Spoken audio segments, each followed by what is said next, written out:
안녕하세요. 오늘도 사연 살롱을 찾아주셔서 감사합니다. 이제 곧 30살이 되는 파혼 경험 있는 여성입니다.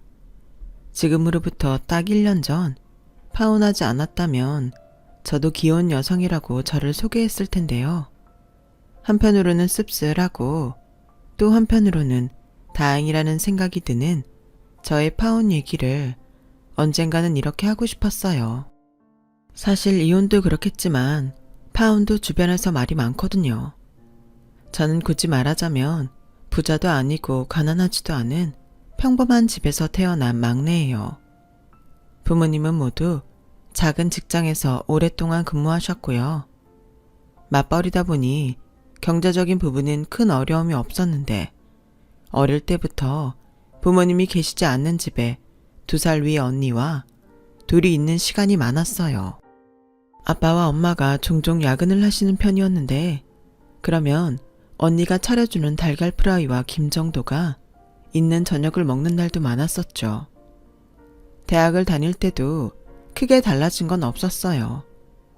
언니는 그럭저럭 공부를 잘해서 이름만 말하면 다 아는 명문대에 들어갔고 저는 다행히 턱걸이로 서울에 있는 서년대 대학에 들어갔어요. 그렇게 어쩌면 다른 출발점 때문에 언니는 대기업에, 저는 중소기업에 취직을 하게 됐죠. 그래도 저는 큰 불만은 없었어요. 집안 분위기라는 게 익숙해지면 그 안에서도 화목하고 웃는 날도 많잖아요. 게다가 저는 다니고 있는 직장 생활도 체질에 잘 맞아서 회사 생활도 금방 적응했는데요. 그러면서 회사 선배이자 사수인 가영 언니의 도움을 참 많이 받았어요. 생긴 것도 마네킹처럼 예쁜 언니는 따르는 남자들도 많았는데 이혼 경험이 있어 그런지 언니는 영 남자들에겐 관심이 없었고 무슨 사연이 있는지는 모르겠지만 돈에 대한 집착이 강했어요. 그래서 알게 모르게 가영 언니의 영향을 받아서 재테크라는 걸 하게 됐는데요. 물론 그게 어찌 보면 위험 요소가 많아 크게 욕심내면서 하진 않았는데 언니한테 들은 정보들로 조금씩 하다 보니 그건 그것대로 든든한 구석이 있었죠. 그렇게 직장 생활한 지 4년이 지나 우연히 저와 그 남자를 만나게 됐어요. 친언니가 술을 먹어서 대리를 불러야 했는데 그날따라 대리기사가 코를 잡지 않더래요. 그래서 어쩔 수 없이 제가 그 대리기사를 해주게 된 거였죠. 인사해. 여긴 내 동생 최소영. 언니 가방에 차키 있고 가는 길에 이 친구도 좀 떨궈주자. 뭐? 그런 얘기는 없었잖아. 야, 가는 길이 비슷해. 지금 택시 타면 할증 붙잖아.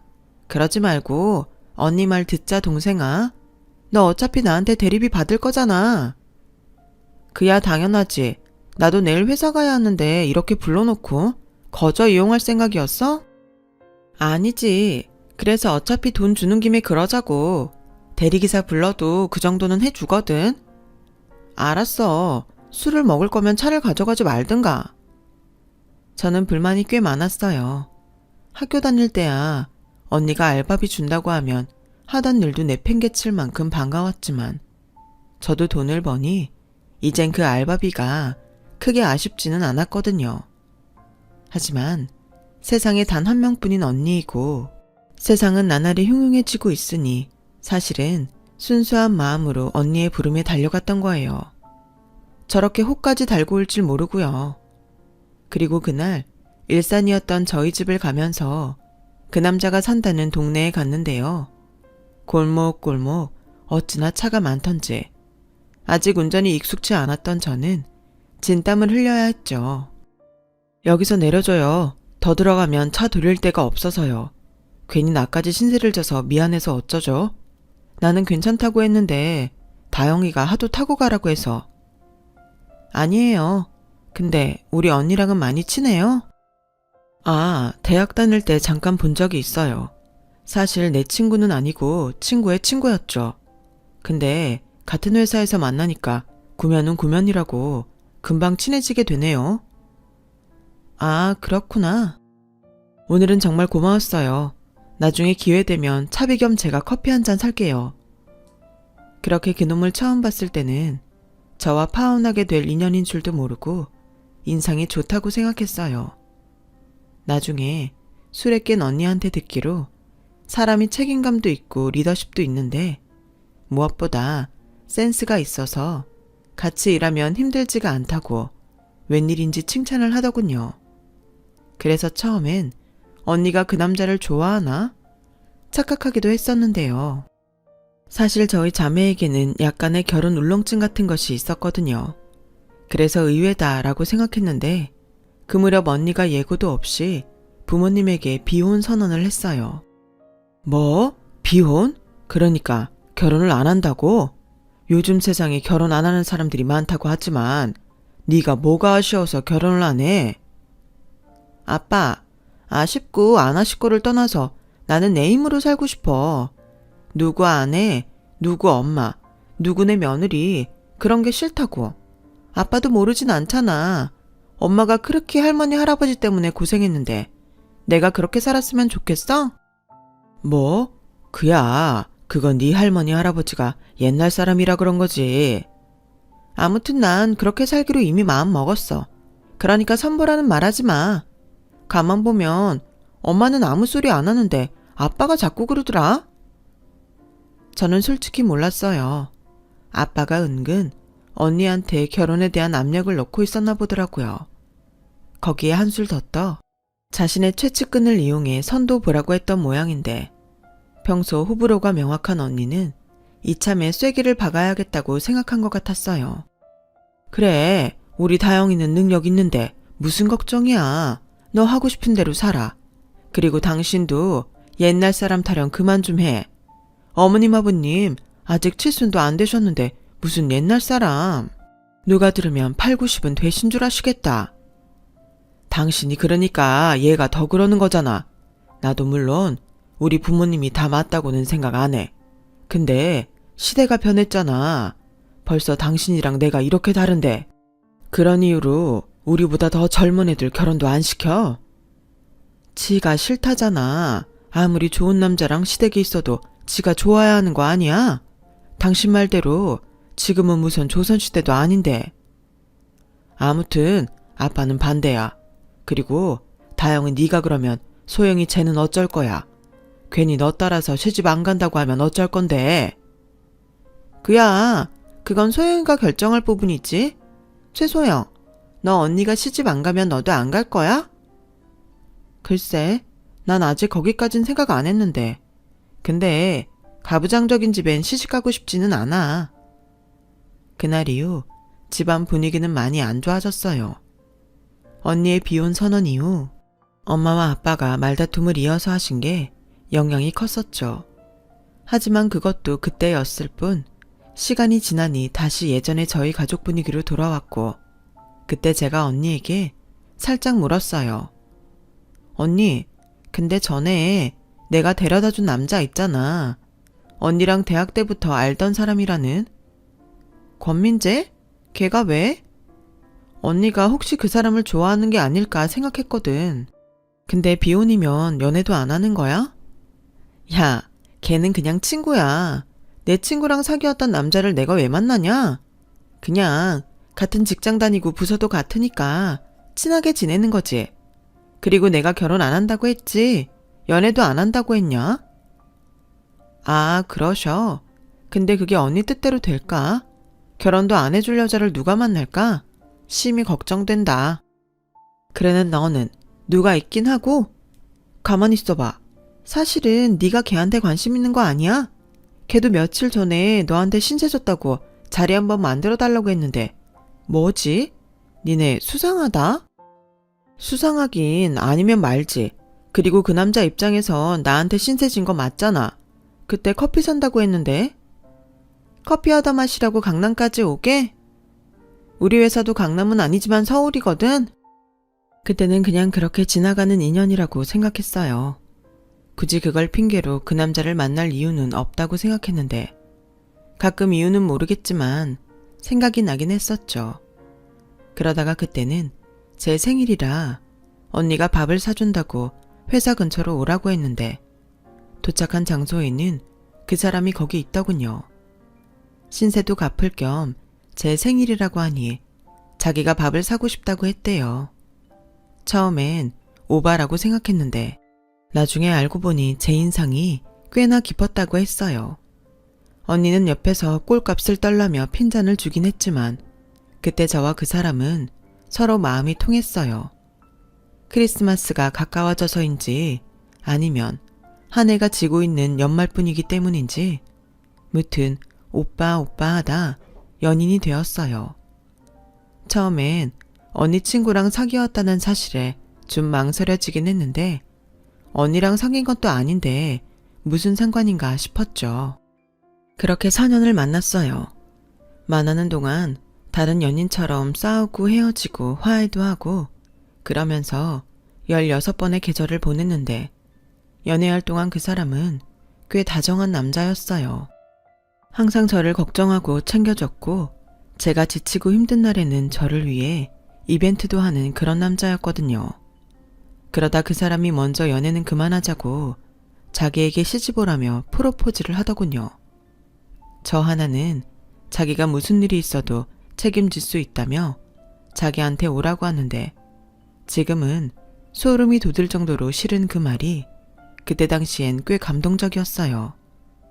결혼했다고 남편에게 의지할 생각은 전혀 없었거든요. 막상 듣는 그 말이 기분 나쁘지 않더라고요. 그러면서 그 남자가 자기 집에서는 장남인데 집에서 저를 엄청 보고 싶어 한다고 했어요. 당시 남자친구였던 그 남자가 30이 넘었으니 어쩌면 집에선 결혼 얘기가 나왔을 수도 있겠죠. 그때였어요. 언제나 저희 멘토였던 가영 언니는 결혼 전에 따져볼 건 다 따져야 자기처럼 이혼하지 않는다면서 저에게 남자친구 집에 가서 집안 분위기를 살펴보라고 조언하더군요. 이런 말이 참 인상 깊었어요. 내 말 꼭 기억해. 그 남자 집에 갔는데 그 남자 엄마가 수영이 네 남자친구한테 우리 아들, 내 새끼 그런 표현을 쓰면 그 결혼은 절대 하면 안 돼. 어? 다 큰 아들한테 그러는 엄마가 있어? 있어. 솔직히 가부장적인 건 괜찮거든.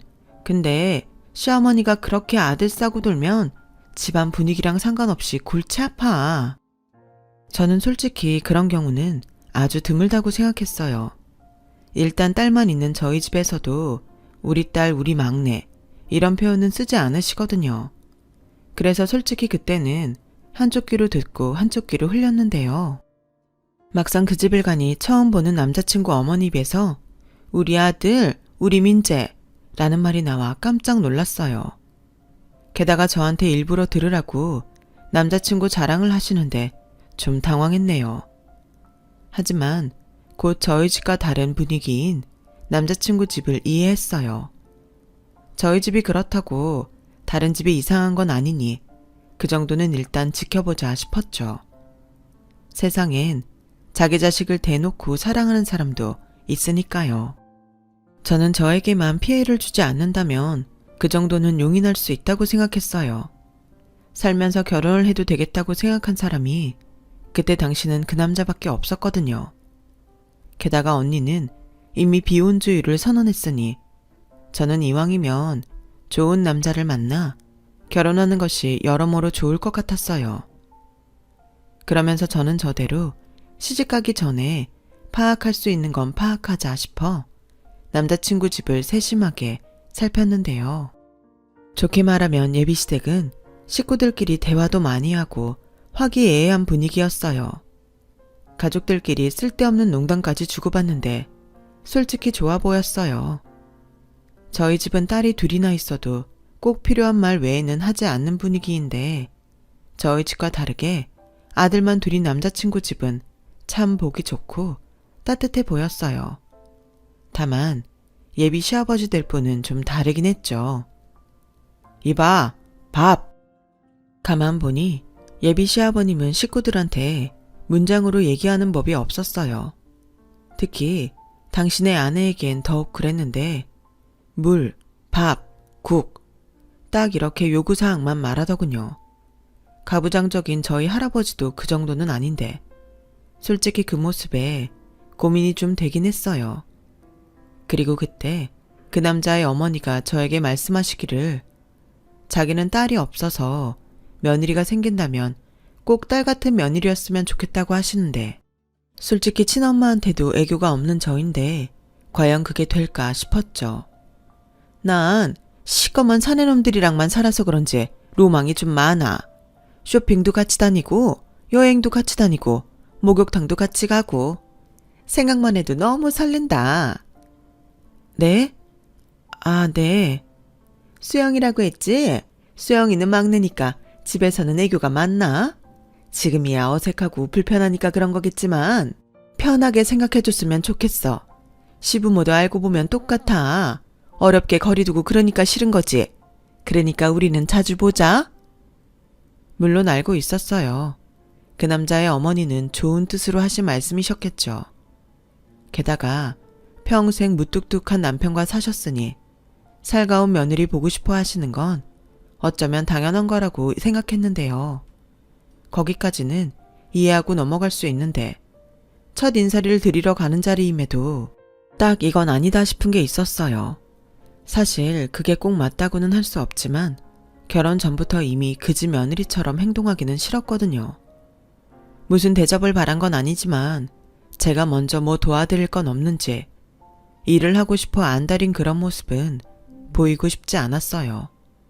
그래서 대접해주신 음식을 맛있게 먹고 남자친구인 그 사람을 따라서 거실로 나왔는데 그 사람의 어머니는 제가 설거지라도 하길 바랬던 모양이었나 봐요.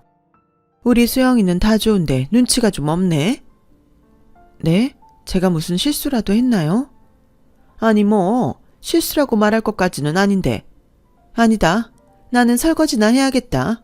손님 온다고 이것저것 해서 설거지가 좀 많은데 어쩔 수 없이 혼자 해야지. 엄마, 그럼 설거지는 내가 할게. 결국엔 누가 대신해줬으면 좋겠다는 거잖아. 으이그, 그게 너는 아닐 텐데. 있잖아, 수영아, 말이 나와서 하는 말인데 난 옛날 고리타분한 사람은 아니지만 부엌일은 우리 아들 안 시켰으면 좋겠어. 다른 집안일도 많지만 부엌은 여자 공간이잖아. 그 정도는 우리 예비 며느리가 해줄 수 있지? 이놈이 지금은 지 여자친구 있다고 설거지 한다고 하는데 실상은 한 적도 없어. 오늘은 내가 할 테지만 우리 다음엔 여자들끼리 수다도 떨면서 같이 하자. 분명 그 남자의 어머니는 분위기를 봐서 조심스럽게 말하는 듯 보였지만 저는 유쾌할 수 없었어요. 게다가 눈치도 없이 예비 시아버님이 건넨 말에 저는 그만 정색하고 말았는데요. 나도 사내놈들이 요즘 집안일한다고 설치는 거 딱 싫다. 세상이 변했어도 집안의 가장은 남자야. 난 내 집에서 그런 꼴 절대 못 본다. 저는 생각했어요. 이쯤 되면 아들 장가 안 보내겠다고 말씀하시는 거랑 똑같다고요. 다만 초면이라 그 말을 입 밖에 꺼내지 못했는데 차라리 그때 그 남자랑 그때 헤어졌다면 얼마나 좋았을까 후회가 됩니다. 하지만 그때는 남자친구인 그 사람이 저보다 더 민망한 듯 어쩔 줄 몰라 했고 나중에 저한테 사과까지 하는데 매정할 수 없었어요. 그래도 4년 동안 만나면서 결혼까지 생각할 정도로 그 사람을 제가 사랑했으니까요. 그 뒤 저는 언니에게만 살짝쿵 예비시댁에 다녀온 이야기를 했고 언니는 그런 분위기 시댁이라면 안 하는 게 낫지 않냐고 말했는데 또 제 친구들은 그렇게도 말하더군요. 원래 시자 붙은 사람들은 다 그래. 결혼하고 같이 사는 것도 아니고 네 남자친구는 안 그렇다며. 게다가 대기업도 다니는데 둘만 사는데 알게 뭐야. 시댁에 갈 때만 눈치껏 조심하면 되지. 딸 같은 며느리? 없어. 그냥 할 때만 제대로 하면 반은 먹고 가더라. 그냥 고민하지 말고 예비 신랑한테 마음 떠난 거 아니면 그냥 해.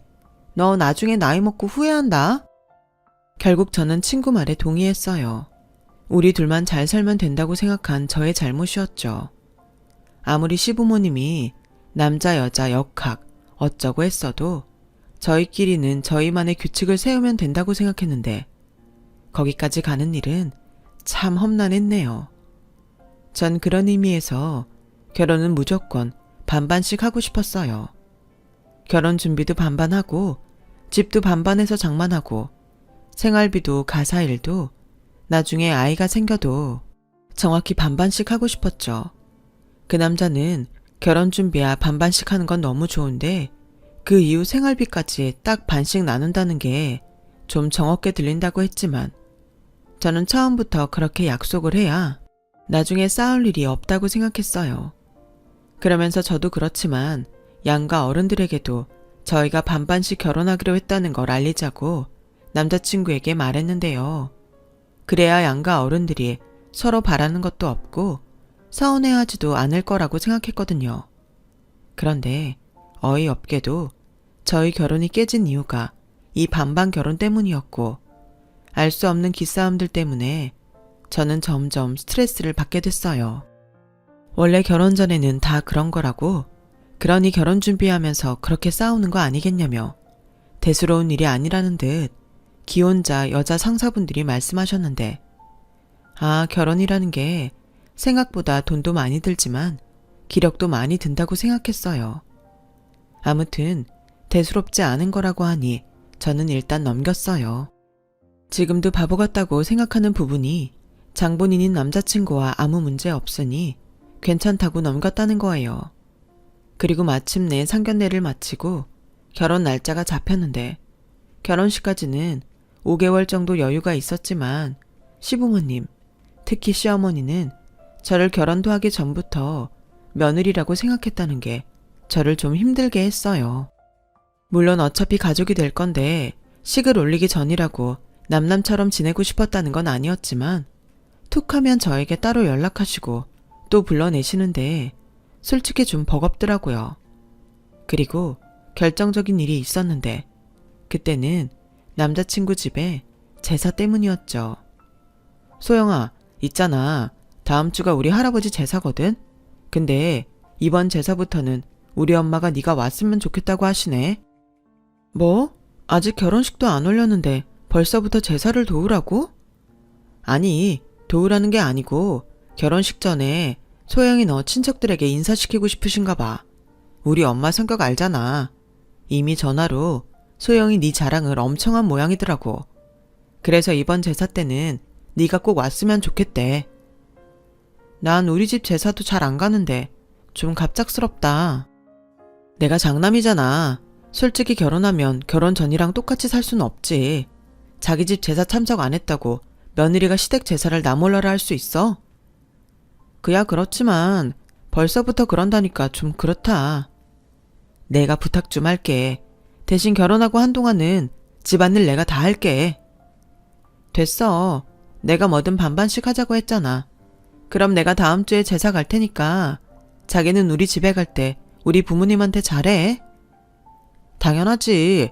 고마워 소영아. 역시 우리 자기가 최고야. 저는 그렇게 울며 겨자먹기로 식도 올리기 전에 알지도 못하는 할아버지 제사에 참석했어요. 분명 그 남자가 친척들에게 인사하는 것 때문에 불렀다고 했으니 아침부터 미용실도 가고 옷도 단정한 정장으로 장만해서 입고 갔죠. 그런데요. 어머, 너 옷걸이 왜 그러니? 네가 손님이야? 일할 애가 뭘 이렇게 차려입고 왔어? 네? 제가 일을 해요? 전 민재 씨한테 친척들한테 인사하러 오라고 들었는데. 그게 그거지. 아무튼 그 옷으로는 불편해서 안 된다. 내가 옷 꺼내줄 테니까 잠시만 기다려라. 황당했어요. 그리고 그 남자의 어머니가 들고 나온 옷을 보고 더 황당했는데요. 생전 처음 보는 꽃무늬가 가득한 일명 일바지, 몸빼바지를 들고 나오시더군요. 그 치렁거리는 머리도 바짝 묶어라. 그리고 얼른 옷 갈아입고 부엌으로 와. 너 기다리다 한참 늦었어. 결국 말이 좋아 인사하는 자리지 제 예상대로 제사 음식을 돕는 자리였어요. 당연히 저는 기분이 좋을 수가 없었지만 손님들이 왕왕 오는 자리에서 제 성질대로 박차고 나갈 수 없어 화를 꾹꾹 참고 제사 음식을 도왔어요. 저희 할머니가 제사면 늘 저희 엄마한테 하시는 말씀이 있거든요. 제사는 정성으로 차리는 거라고요. 하지만 제가 차린 제사상에는 그런 건 없었어요. 온통 속았다는 생각에 당장이라도 그 남자에게 따지고 싶은 마음뿐이었죠. 일부러 다 알면서 속인 건지 어머니의 농간이 노란한 건지 저는 알아야 했어요. 결국 그날은 몸빼 바지를 입고 생전하지도 않은 음식을 하며 그 남자의 친척들 앞에서 정신없이 호구 조사를 당한 뒤 생전 알지도 못한 그 남자의 할아버지에게 절까지 하고 나서야 저는 집에 갈 수 있었는데 가는 길부터 저희 집 앞에서까지 그 남자와 싸워야 했어요. 나는 우리 엄마가 그렇게 말하니까 당연히 그런 건 줄 알았지. 그리고 소영이 너도 그래. 예비 며느리인데 와서 일도 좀 할 수 있는 거지. 인사하러 온다고 정말 인사만 하는 건 줄 알았어? 뭐야? 이렇게 화장실 갈 때랑 나올 때랑 다른 거지? 아, 몰라. 이럴 거면 우리 결혼 다시 생각해.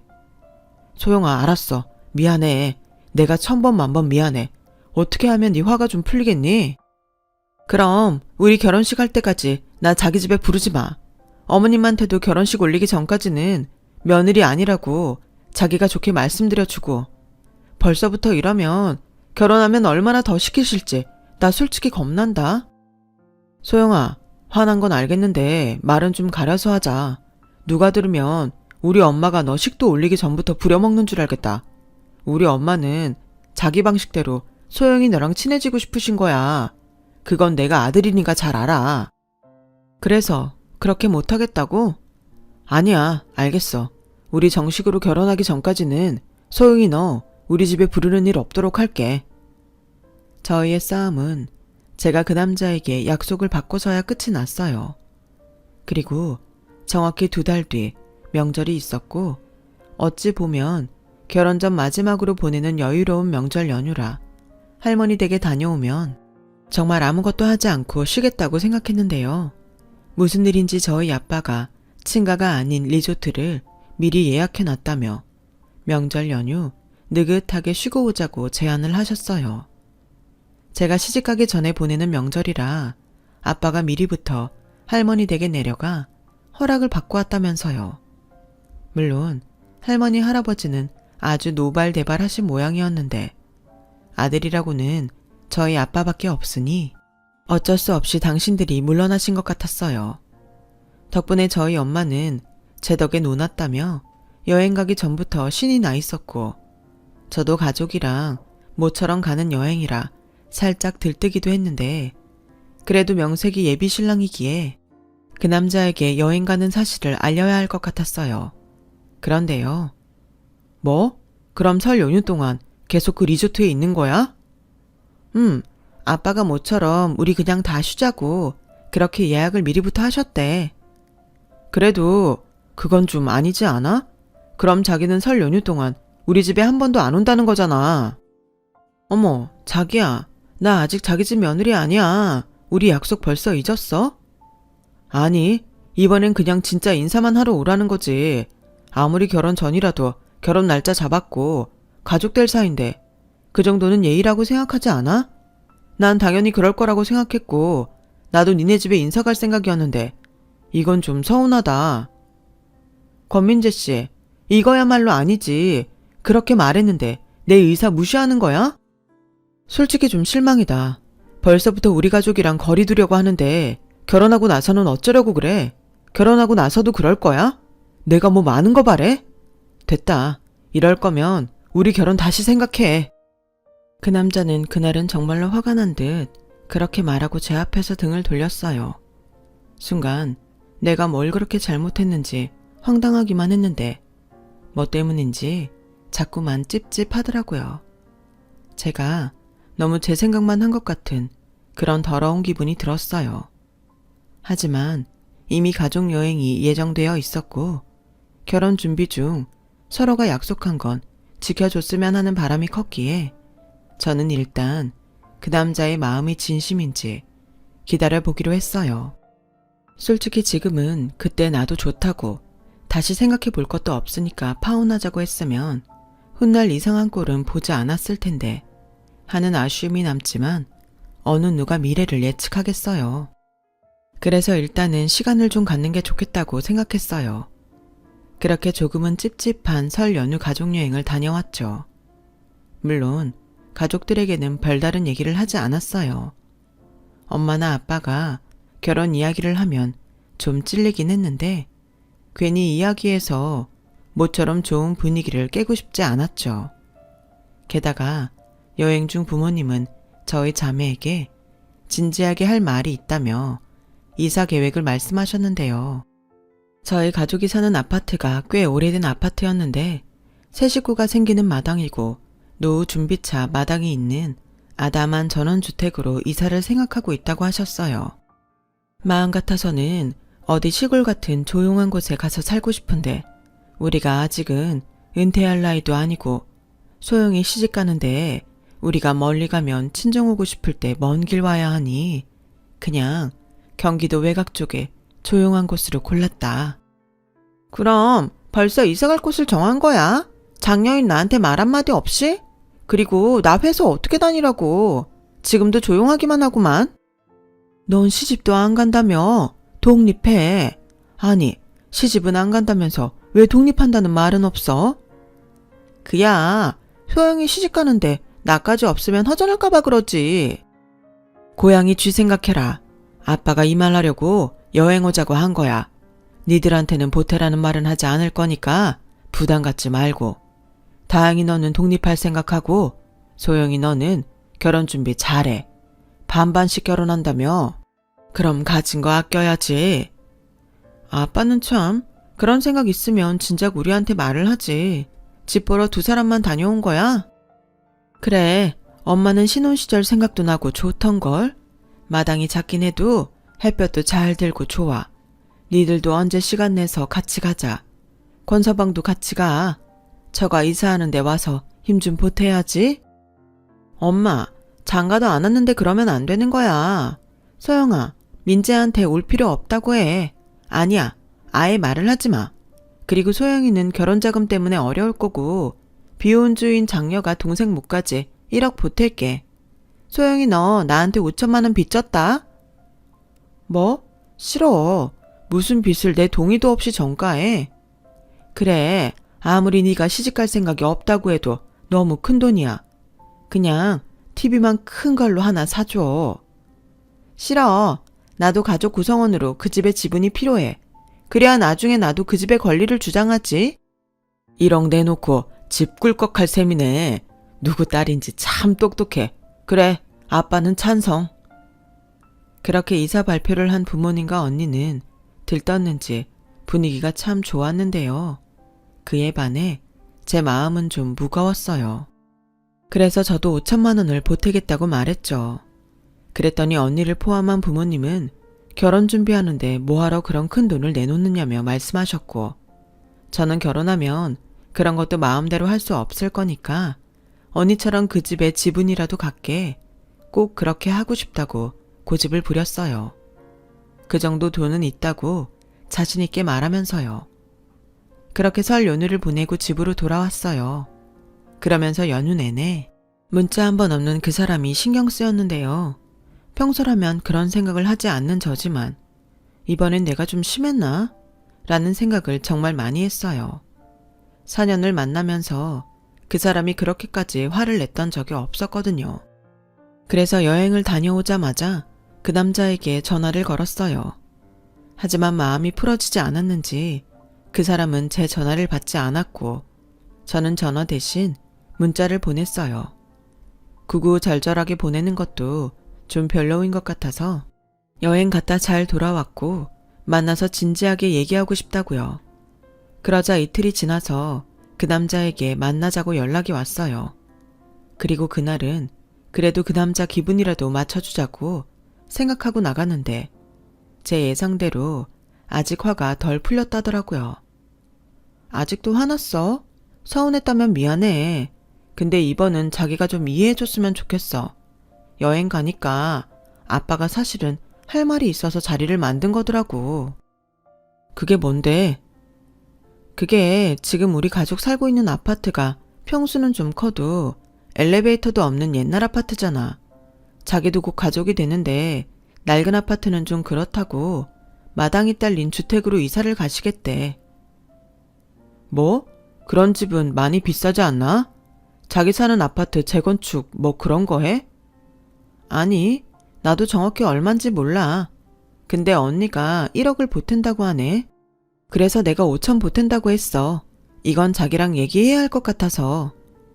뭐? 너 제정신이야? 나는 그래도 네가 반반 결혼 어쩌고 하길래 경제 개념이 좀 되어 있는 애인 줄 알았어. 5천? 5천 원도 아니고 5천만 원? 다영이야, 시집갈 생각 없고 그 집에 같이 살 거니까 그럴 수 있지만 넌 아니잖아. 왜 그렇게 화를 내? 결혼 전이니까 나도 할 수 있는 거지. 내가 그 5천만 원 우리 집에 보태준다고 해서 우리 결혼에 지장 있는 건 아니야. 그 정도면 그런 말 안 했지. 정말 답답하다. 우리 결혼식까지 기간 많이 남은 것 같지만 집도 구해야 하고 혼수도 장만해야 하고 돈 쓸 데가 얼마나 많은지 알아? 나는 하루에도 12번씩 계산기 두드리는데 넌 왜 그렇게 생각이 없냐? 너 원래 그렇게 대책이 없는 애냐? 니네 집에 보탤 돈 있으면 결혼 자금에 보태야지. 어째 점점 선을 넘는다. 선은 네가 먼저 넘었어. 아무리 결혼 전이라도 네 계산 방법이면 우리 집에도 5천만 원 똑같이 드리는 게 맞아. 내 말이 틀려? 반반 결혼하자고 지가 그래놓고 치사하게 결혼 전에 지네 집에만 돈을 써? 자꾸 지네 하는데 좋은 말로 할 때 입 닫아라. 그리고 답답한 건 나야. 내가 반반 결혼하자고 한 건 똑같이 너랑 비용을 내겠다고 한 건데 그렇게 가진 돈이 많아? 그래서 내가 가진 돈이 적어서 자기가 돈을 더 내게 될까봐 지금 전전긍긍하는 거야? 그래, 나보다 어리고 회사도 작은데 네가 돈을 모아봤자 얼마나 모았겠냐? 다영이 정도면 내가 말을 안 해. 근데 넌 평소에도 씀씀이가 해프잖아. 내가 말은 안 했어도 얼마나 머리가 아픈 줄 알아? 그래놓고 자존심에 반반 어쩌고 하길래 난 부모님 찬스라도 쓰는 줄 알았지. 근데 뭐? 이사? 이 마당에 이사를 가신다고? 자기 부모님도 좀 이상하지 않아? 보통 자식 결혼이 먼저지 않나? 그리고 그 5천을 받으신다고? 정말 어이없다. 됐다. 그만하자. 아니, 나는 그동안 참았던 말 다 해야겠어. 그래, 네가 생각보다 돈을 좀 모았다고 치자. 그럼 그게 전부 네 돈이야? 우리 결혼하면 서로 가진 거 합칠 거 아니야? 그럼 지금 가진 돈도 다 너랑 나랑 공동금액인데 결국 넌 공동금액에서 5천만 원을 친정해 내 동의도 없이 주겠다는 거라고. 입장 바꿔서 내가 그런다고 생각해봐. 기분 안 나빠? 됐고 지금이라도 못 드린다고 말해. 싫어. 그리고 난 자기가 똑같이 그런다고 해도 기분 안 나빠. 결혼 비용에 지장 없고 나랑 합치기 전에 당신 형편껏 부모님 돕겠다는데 내가 왜 기분 나빠? 물론 결혼하고 나서는 문제가 될 수 있지. 같이 벌어 같이 쓰는 거니까. 근데 결혼 전이면 상관없는 거 아니야?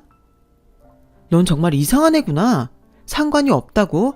그럼 나한테 미안하지 않아? 미안해? 나 참. 아니 도대체 자기야말로 모은 돈이 얼마길래 이러는 거야? 얼마나 모은 돈이 부족하면 내가 쓰는 돈을 아까워하냐고.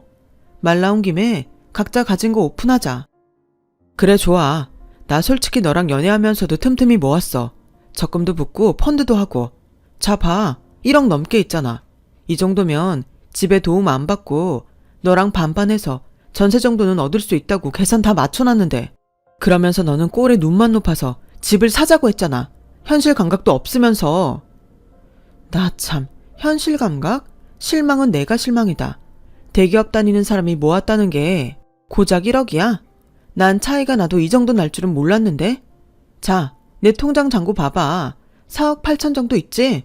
여기서 우리 부모님 5천만 원 드려도 4억 3천이야. 근데 난 이게 끝이 아니다. 내 이름으로 대학가 원룸도 하나 있어. 시가로 따지면 한 2, 3억은 되는데 지금도 꼬박꼬박 월세 받고 있어서 팔 생각은 없어. 근데 자기는 꼴랑 1억 모았으니 반반 결혼을 어떻게 하지? 자기 돈에 맞추면 내가 못 살 것 같고 내 돈에 맞추면 자기가 능력이 안 될 텐데? 그럼 설마 내가 더 많이 보태야 하는 상황인 건가? 아니, 언제 돈을 이렇게 많이 모았어? 이거 진짜 다 네 거야? 그 사람은 제 핸드폰 속 통장 잔고를 보고 눈이 휘둥그레졌어요. 그리고 소름 끼치게 전혀 다른 얼굴로 저에게 언제 정색하며 화를 냈냐는 듯 표정이 바뀌었는데요. 지금 생각해도 너무 소름 끼쳐요. 저는 그동안 가영 언니 덕에 재테크를 꾸준히 해서 나름 돈을 잘 모으고 있었는데 이게 저의 인생을 바꿔놓을 거라는 건 꿈에도 몰랐네요. 소영아, 아니 자기야, 꼭 이 통장을 봐서 그런 게 아니라 내가 좀 선을 넘은 것 같아. 결혼 준비한다고 예민해졌나 봐. 생각해보면 자기 말이 다 맞는데 미안해. 그리고 난 신혼이니까 전세도 좋다고 생각했는데 요즘은 집값이 너무 빨리 오르잖아. 그러니까 자기 말대로 집을 사는 게 좋겠다. 자기랑 내 돈 합치면 5억이 넘잖아. 잘하면 대출 없이도 가능하겠는데? 그럼 거의 내 돈으로 집을 사는 건데 명의는 당연히 내 앞으로 하는 거지? 에이, 그래도 그건 아니지. 1억이 뭐 적은 돈인가? 공평하게 공동명의로 해야지. 우리 자기 평등한 거 좋아하잖아. 그래, 평등한 거 좋아하지. 근데 1억 내놓고 공동명의 하자고 하면 그건 평등한 거야? 5억짜리 집이라고 쳐도 절반은 2억 5천만 원인데 2억은 들고 와야 공동명의 주장할 수 있는 거 아닌가? 그것도 내가 좋게 봐줘야 가능한 것 같은데? 우리 자기 너무 빡빡하다. 그럼 내가 살면서 아무런 의지가 없잖아. 그러지 말고 좋게 좋게 하자. 우리 엄마도 네가 이 정도나 갖고 있는 줄 알면 너 불러서 일 시킬 생각은 못 할 거야. 저는 너무 기가 찼어요. 제 마음은 이미 차갑게 식어버렸는데 저 남자는 제가 가진 돈을 보고 태도를 바꿨으니 이를 어쩌면 좋나? 헛웃음이 나오더군요. 그리고 혼자 실실 웃더니 또 혼자 꿈에 부풀어 이런 말을 했는데요. 아니면 우리 이참에 대출 좀 받더라도 서울에 아파트를 살까? 아직까지는 부동산만 하는 게 없는데 자기 원룸에 월세도 나오니까 대출금은 그걸로 해결해도 되잖아. 그럼 우리들 월급으로 여유롭게 살고. 와, 생각만 해도 너무 꿈만 같다. 그렇게 좋아? 꿈꾸는 것처럼? 너무 좋아. 근데 어쩌지? 그거 꿈 맞아. 내 입장에서는 이 결혼을 할 이유가 없어. 돈 때문이 아니라 그 좁아 터진 심보 때문이야. 아니, 결혼도 하기 전부터 친정에 돈 쓰는 걸 아까워하는데 결혼하면 오죽할까? 그리고 자기 집도 그래. 결혼 전부터 어떻게든 부려먹으려고 하시는데 내가 돈 좀 모았다고 날 안 부를 거라고? 난 솔직히 그거 다 알면서도 자기가 좋아서 참고 넘기려고 했어. 잘 보일 마음은 없어도 책 잡히지 않게 할 마음은 있었다고. 근데 이젠 다 싫어졌어. 내 돈 보고 태도 바꾸는 너란 새끼도 진짜 별로고 서울에 아파트를 사서 내 월세로 대출금을 갚아? 그래놓고 공동명의? 염치는 있니? 파혼해. 이게 현명한 것 같다. 다행히 날짜만 잡았지 우리 뭐 한 거 없잖아. 서로 손해본 거 없으니까 깨끗하게 정리하자. 뭐? 누구 맘대로 파혼을 해? 우리 아직 본격적으로 시작한 건 없어도 상견례 했잖아. 우리 친척들한테 너 인사도 다 해놓고 이러는 법이 어딨어? 그리고 우리 만난 게 자그마치 4년이야. 집에 돈 보탠다고 했을 때 내가 뭐라고 해서 그래? 미안해. 미안하다고 했잖아. 내가 정말 생각이 짧았어. 난 어떻게든 너랑 결혼해서 잘 살아볼 생각에 그랬던 거지. 설마 그 돈이 정말 아까웠겠어? 글쎄, 과연 그럴까? 근데 내 마음은 이미 정했어. 미안해. 나 먼저 일어날게. 이사 준비 도와야 하거든. 우리 집에는 오늘 짐 정리하면서 오늘 말씀드릴 거야. 그러니까 자기도 얼른 말씀드려. 저는 그렇게 자리에서 일어났어요. 사실은 삐진 남자친구 마음 풀어주려고 나온 자리였는데 완전히 쫑을 내고 일어나니 기분이 좀 묘하더라고요. 그리고 제가 일어서자 그 사람은 창피하지도 않는지 저를 붙잡고 무릎까지 꿇더군요. 그리고 자기 진심을 알아달라며 애원하는데 어째 점점 그럴수록 너무 싫어지는 거 있죠. 내가 4년 넘게 만난 남자가 이런 남자였다는 게 너무 비참했어요.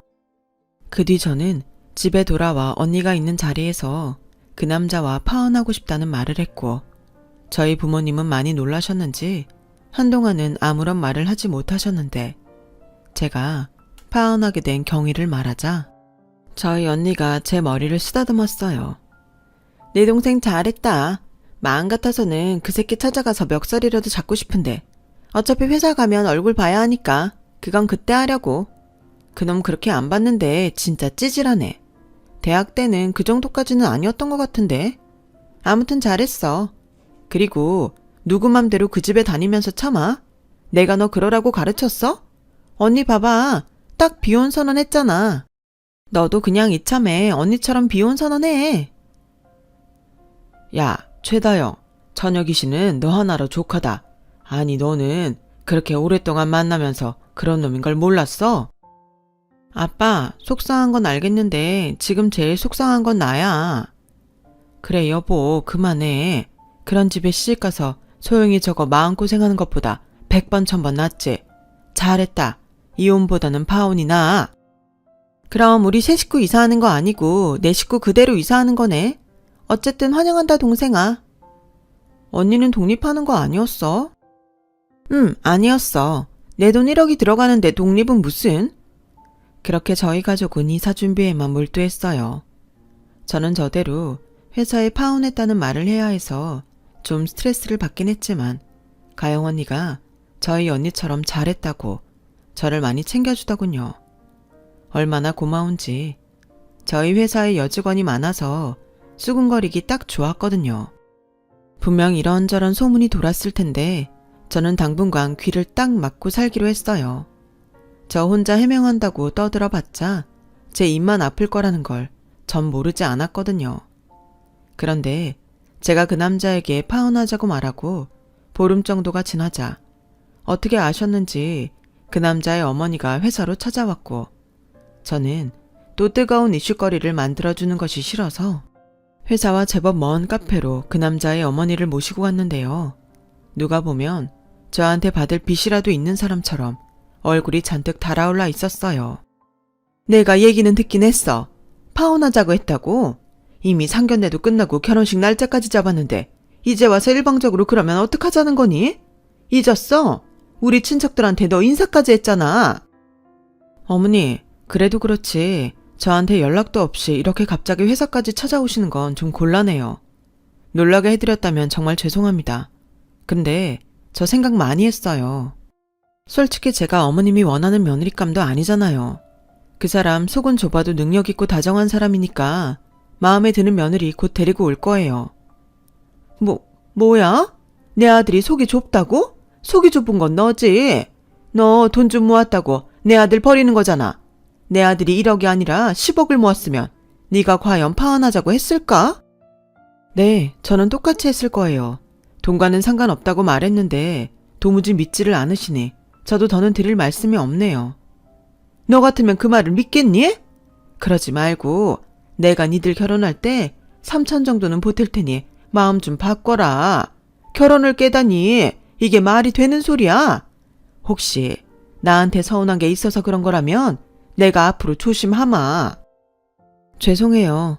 솔직히 이대로 결혼하면 금방 이혼할 것 같아서 그래요. 친척들한테 말하기에 이혼보다는 파혼이 낫지 않나요? 뭐야? 너 지금 내 아들을 가지고 노냐? 이게 포자부자하니까? 아주 기고만장하네.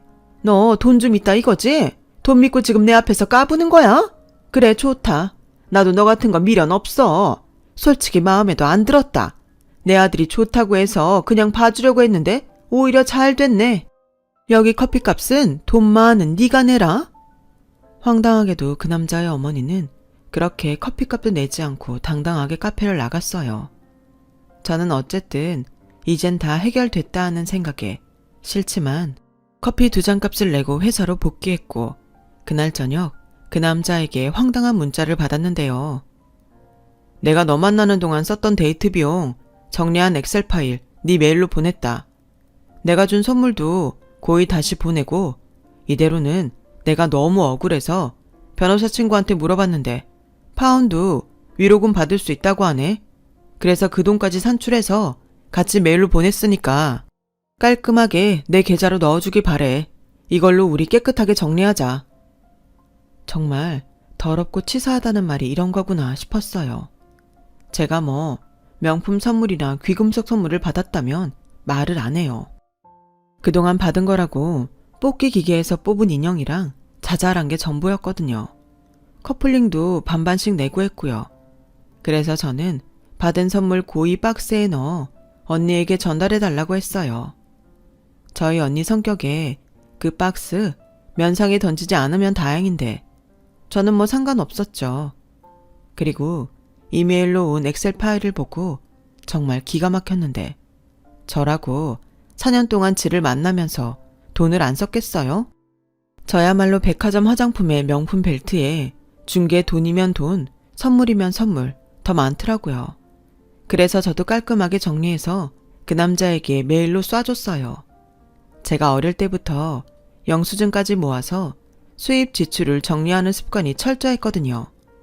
그래서 당연히 그 남자한테 쓴 카드 영수증이 다 있었고 그 영수증 모아서 정성껏 스캔까지 떠서 메일로 보내줬어요. 그리고요, 위로금 어쩌고 하는 게 정말인지 그 문자를 가지고 변호사 사무실까지 찾아가 상담을 받았는데요. 오히려 파혼하게 된 책임이 그놈과 그놈 집에 있다고 저도 위로금을 청구하려면 가능하다고 해서 그 내용까지 친절하게 문자로 보냈죠. 그러자 며칠이 지나도 그 남자한테서는 아무런 연락이 없더군요. 저는 대충 예상은 했어요. 막상 정리를 해보니까 제가 줄 돈보다 제가 받을 돈이 많았는데 위로금까지 청구할 수 있다고 하니 꼬랑지를 내렸겠죠. 오히려 제가 연락할까봐 전전긍긍했을지도 몰라요. 언니한테 들었는데 회사까지 그만뒀다고 하니 말 다 했죠. 저희 언니는 워낙에 멘탈이 강해서 동생 파혼 때문에 스트레스 받을 사람은 아닌데 그 인간은 입장이 좀 달랐겠죠. 게다가 제가 받을 돈이 있다고 언니에게 말하면 언니가 또 가만히 있지 않을 거고요. 뭐 이래저래 해서 그 남자는 그렇게 제 주변에서 깔끔하게 퇴장했어요. 지난 4년을 생각하면 허무하기만 한데 한편으로는 파혼도 이렇게 힘든데 이혼은 얼마나 힘들까 자연스럽게 생각하게 되더라고요. 그 후 1년이 흐른 지금도 저는 그 영향인지 남자를 만날 생각이 없어요. 뭐 처음이야 전적으로 파혼하게 된 건 무조건 그 남자 잘못이라고 생각했지만 저라고 잘못이 없지는 않았겠죠. 그렇게 생각하니 사람 만나는 게 신중해질 수밖에 없었는데 옆에서 자기 인생 만족하며 행복하게 사는 비혼주의 언니를 보면 저렇게 사는 것도 나쁘지 않겠다는 생각이 드는 요즘입니다.